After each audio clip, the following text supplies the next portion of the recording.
And next up at UFC Seattle, we've got Casey Oneil taking on Gabriela Fernandes. Carlos, who you got in this bout?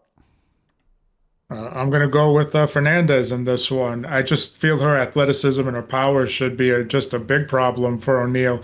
I feel that O'Neal needs you to kind of want to engage with her or kind of be a little plodding, a little slow, so that she can get her hands on you to try to get that fight to the ground. She's game on the feet. She always is ready to throw just to close the distance. But somebody like Fernandez, who's got some very good pop on her shot, it's going to take a little bit for her to get it together where she can put that speed and that power together to land it where she'd like to. Right now, it's a little wild, but she does have all that ability, and she does have very good ground game. She has good submissions, and I think she has good takedown defense.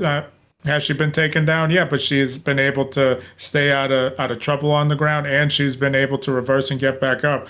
I just feel that hopefully she doesn't fight with all the speed and the power so that she gets gas later on in the fight, because she does slow down a little bit, and that could play towards Casey O'Neal. But I just feel that she's going to bully O'Neal around the ring. O'Neal's not that type of girl. She is a good, strong grappler as well, but she doesn't have that kind of power where she's been throwing people like in judo or Greco-Roman style. She doesn't have that big core strength that is needed to take somebody and control a human like Fernandez and get her down. Whereas Fernandez does have that ability, and I just feel that with the striking, being that athletic, being a mover, she's going to keep that distance. And if she wants to, she can beat her on the feet. But if she wants to go to the ground, I feel she's got a good chance there too. But I just feel O'Neal also has a chance once it hits the ground, because she can be very tricky there as well. So I'm going to go with Fernandez to get this one done. And like I said, if it hits the ground, O'Neal's live too. But let's go with Fernandez. Yeah, if you saw the Ricky Simone and Adrian Yanez breakdown, Carlos obviously mentioned me going first and kind of stealing the breakdown, and that's exactly how I feel after just hearing his breakdown. Cheating off the same test here, give me Gabriela Fernandez. I like her to get this one done. I don't understand how she's the underdog.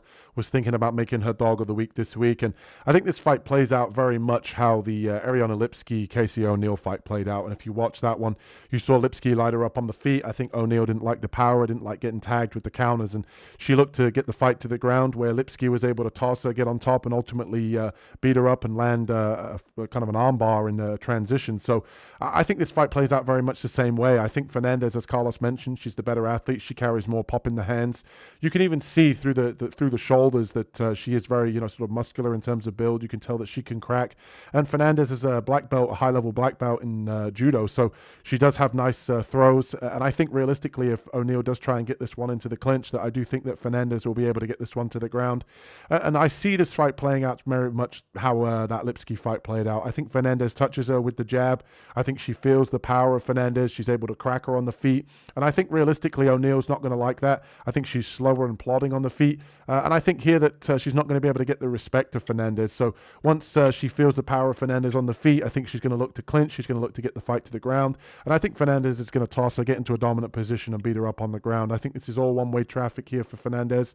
I like her. She's on a 3-fight win streak as well. And I like her overall skill set. I think the judoka does a good job of being able to mix up her striking. I think she's coming into her own. And I think she should be the better athlete in this matchup here. So Gabriela Fernandez here to get this one done.